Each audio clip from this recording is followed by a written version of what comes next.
he's going to probably come quicker on his right side. It's not because his right side is better side. I've showed this time and time. People that comes here, you know, they say horses are brains are. They think one side at a time. Well, they do, from what I can tell. But they said no information gets passed from one side to the other. Well, that's like saying nothing gets passed in our brain from one side to the other. And I'll probably use the example in the past, and we'll use it again. You take a right-handed person, and we go to left-handed. Up here, we know how to left-handed. But get our muscle coordination going so it looks like it's something else. It takes a little practice.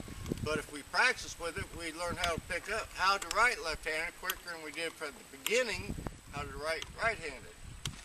And the same way with giving to the bit and stuff. Now, I have to really work on one side, and the other side usually it takes less time to show them because something's going in there.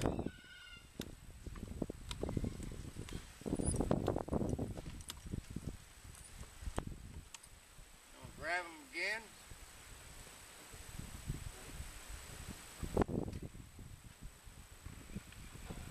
Gave to me. I'm going to let it go. Grab it again.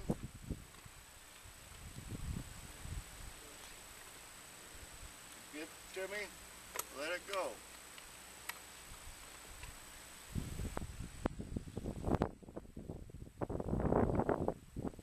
And there he's picked his nose up.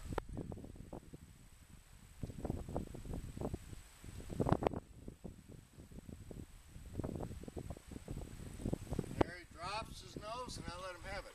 Now my stance, if you look at my feet, they're like this. So that way if I have to move sideways or whatever I can. And sometimes you'll see I'll have a hold of the back of the saddle with one hand if they start turning.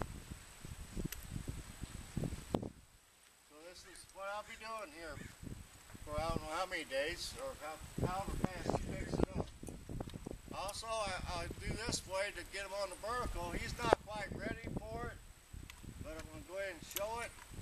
Just like if I was in the saddle, I'd grab his mouth. Right there, he comes down to my, ooh, that's sweet. Now getting him on the vertical is going to be a lot easier. I mean, right there, shoulder. I'm going to grab his mouth, put some pressure on it. I'm going to let go. I'll do the same thing. I'll get him on the vertical.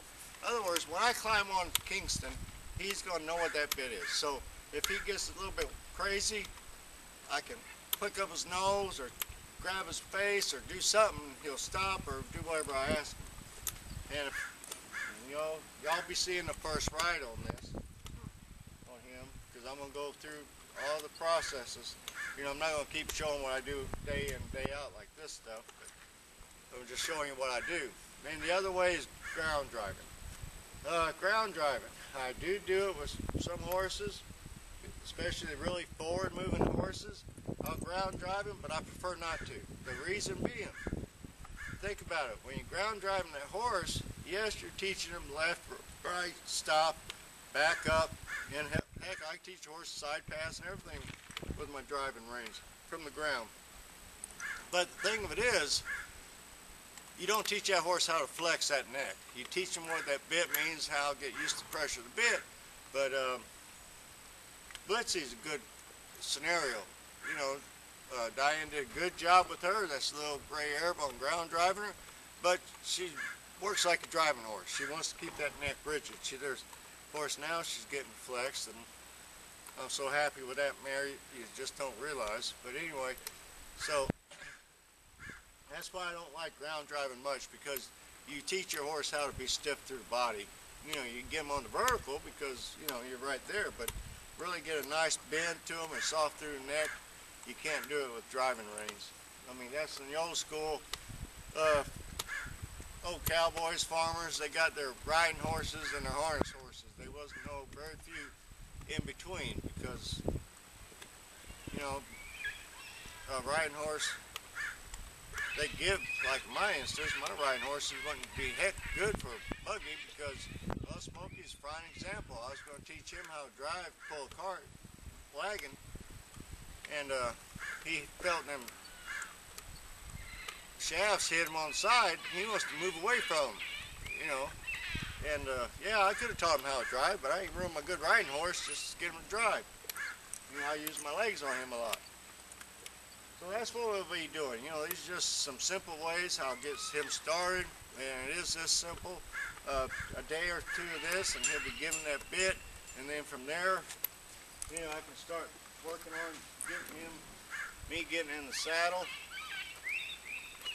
You know, I don't believe in taking any shortcuts, as y'all all know now by now. And yeah, some horses, I'll tell you, they come in, I'm on them half an hour, and some of them not even halter broke.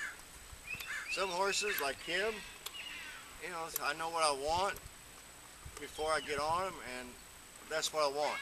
And that's where I judge the horse when I get on them.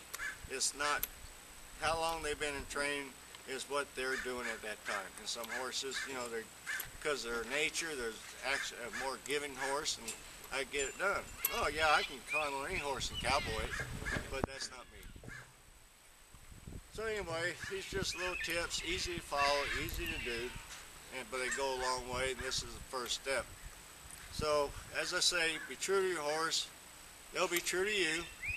And dang it, be true to yourself. Be true to your kids. Just make them be responsible. Don't even ask me why I'm on that kick, because to be honest with you, I don't know. Maybe somewhere next day or so something come up where it's like, oh, that's why I was picking up somebody's vibes. But anyway, be true to yourself, and God bless. Take care. What do you think?